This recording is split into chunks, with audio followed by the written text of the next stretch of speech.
السلام عليكم خوتي خواتاتي، كيف دايرين؟ لاباس عليكم؟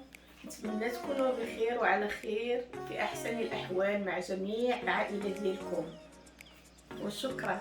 بلا ما نطول عليكم، اليوم ان شاء الله غادي نديروا واحد الوصفه. اليوم ان شاء الله غنقدم لكم واحد الوصفه للعشاق ديال الرز والعشاق ديال السمك، الذواقه ديال الحوت.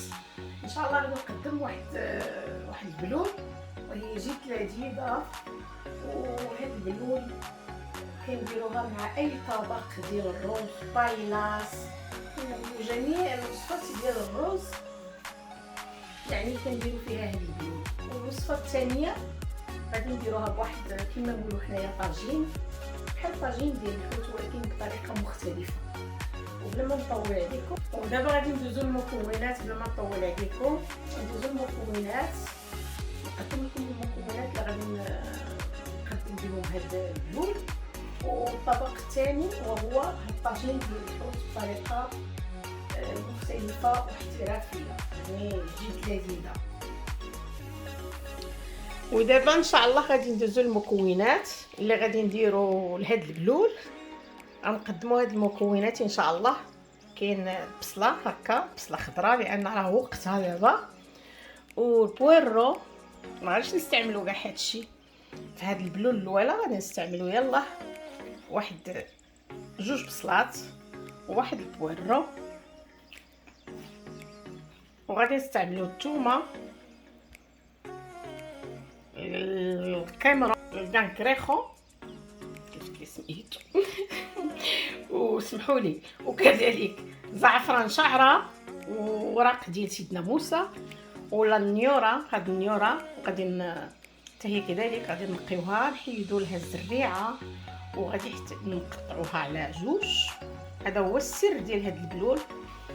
كاين طوماطيش مركز جيد، كاين هاد الخبز هذا ديال البيمبو بانيني حتى هو غادي نستعملوه، كاين اللوز كذلك مدرمل، وهنا عندنا هاد الرابي، هاد الحوته هادي الراس ديالها غادي نستعملوه في البلول. وهادو هما المكونات. طبعا زيت الزيتون وهادشي ديال الملح والبابريكا وشويه ديال الفلفله حاره. المهم هداكشي بلا ما نتكلموا عليه. دابا من بعد ان شاء الله غادي كلشي يبان في الوصفه الثانيه، لان الاول غادي يلا نوجد البلول. وشكرا. ودابا حنا سالينا، هاني قطعت البصله، معليش قطعتها هكا غليظه لان غادي ندير بها غير البلول. وكما قلنا الريسان ديال القمرون ها هما حتى هما غادي نسحقهم في البلول. هاد الكامبا هادي هاني نقيتها، هي غادي نستعملها في الطاجين ديال الحوت في الوصفه الزوجه. درت واحد جوج خيزويات حتى هما صغار ماشي كبار. طماطيش هاني حتى هي قطعتها غليظه، معليش لان هادشي كلشي حتى هي غادي ندير به غير البلول وغادي نصفيه. غسل الثوم خليتهم غير هكا، وغادي نبديو تبارك الله. دابا هاني الزيت ديالي ها هي الجميله اللي وجدت فيها الزيت، سمحوا لي انا كنسجل غير راسي. ودابا غادي ندير المكونات باش نوجد البلول.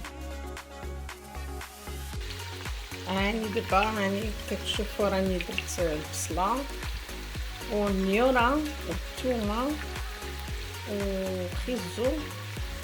دابا درتهم يتقلاو ها هما. من بعد ما يتقلاو مزيان وغادي نوضعوا كذلك الريسان ديال الكامرون مع الطوماطيش.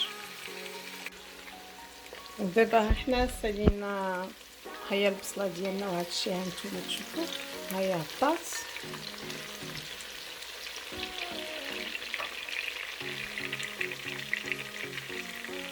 البصله ديالنا هبطات، النيورات قلات حتى هي مع الثومه دابا غادي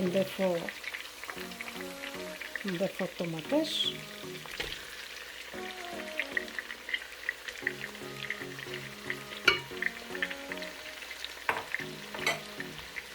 كذلك جوج ورقات ديال سيد لاموسه، ونضيفو الكريسان ديال الكمرون اللي حيدناهم.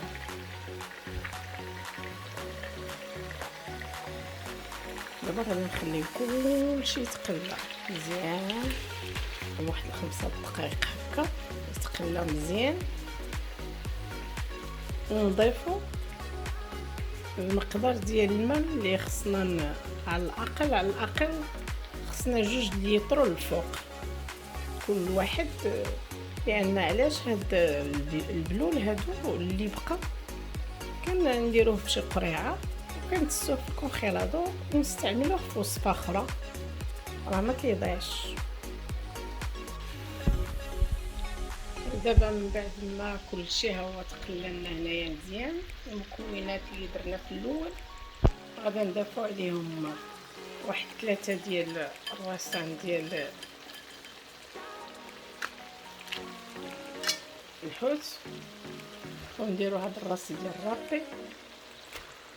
ها هو هاد كاع هاد المكونات دابا نديروهم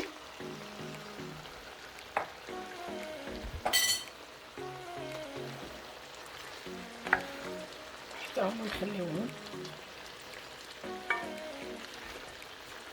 واحد 2 دقائق، ونضيفو عليهم الماء باش نوجدوا البلول ديالنا، ونخليوهم نص ساعه على النار مهيله. دابا حتى وجدنا، انا درت هنايا تقريبا 3 ديال الماء، زدت ليها الكميه لان هاد البلول ما كيضيعو ما والو، يقدر الانسان يكون خيرهم يدير الكونغيلادور. ندير واحد شويه انا دايره فيها لا لون لا حتى شي حاجه، هذيك راه غير الرسام ديال الكامبرا وهاد المكونات اللي درت ديال السمك هما اللي داروا هاد اللون. غادي ندير واحد شويه زعفران شعره، هو اللي يعطينا اللون ويعطينا المذاق.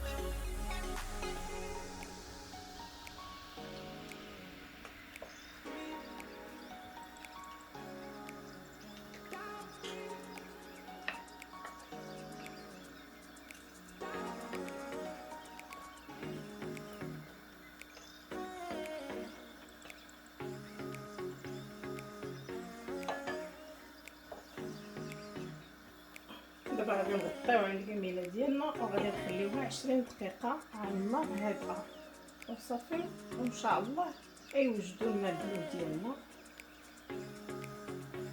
السلام عليكم مره اخرى. المهم من بعد ما وجدنا المرق ديالنا، اغلبيه كيقولوا له البلول، حنا الجهه الشرقيه كنقولوا له المرق، ما كان مشكل بحال. المهم من بعد ما خليناه ساعه تقريبا فوق النار هادئه، ولكن وخرج الصراحه جد غني بالمكونات ديالو، ولكن هي خص الطريقه باش درتو الا تبعتوها راه غادي يخرج جد غني. ماشي نقولوا غير نديروا دوك المكونات نديروهم 4 ساعات يطبخوا بالنار مجهده صافي غادي يخرج بحال هكا، لا، لانه هو خصو على نار هادئه ونقطه بنقطه كما الطريقه ديالي، وماشي يعني ضروري ديروه بالحوت اللي درتو انايا. اي واحد يديرو بالذوق ديالو، الحوت اللي عنده يقدر يدير بلول به. كذلك الخضر، انا بحال دابا درت 2 خيزويات ودرت كاين اللي كيديروا بفلفله حمراء، انا مع درت النيوره، لان النيوره هو السر الوحيد اللي كيخرج البيول فيه واحد المذاق رفيع، يعني ملي درت النيوره لا داعي للفلفله حمراء. اي واحد عنده يعني اي واحد يقدر يدير الخضر اللي كتعجبو. وكذلك هاد البيول، هاد المرق كيتندار باللحوم، يتندار بالدجاج، يعني طريقه وحده غير هي مرق ديال الدجاج بوحدو، اللحم بوحدو، وديال الخضر بوحدها كذلك، وديال السمك. هذا المرق خاص الناس اللي كيعشقوا ياكلوا الرز بزاف والبايلات، وكذلك يصلح حتى الطواجن ديال السمك.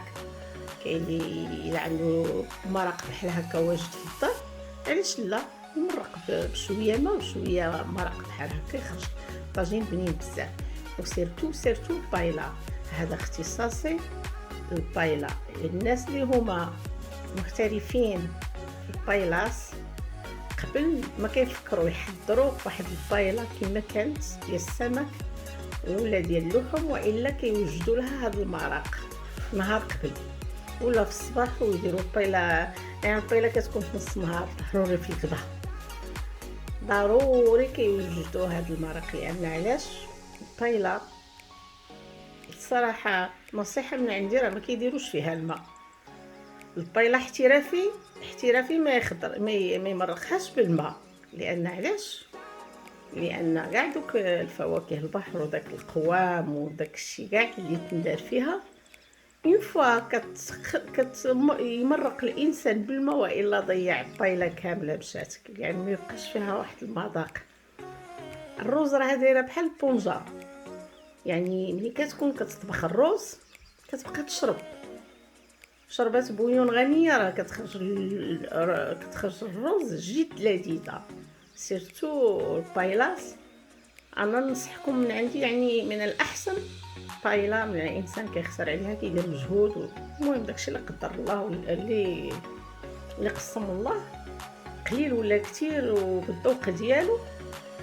والا بغى ياكل الرز بنينه لذيذه وهو يدير هاد الطريقه هذه. السر ديال البايلا باش كتخرج زوينه، السر ديالها الكلابي ديالها هو هاد المرق، هاد البلول كما نقولوا. وشكرا.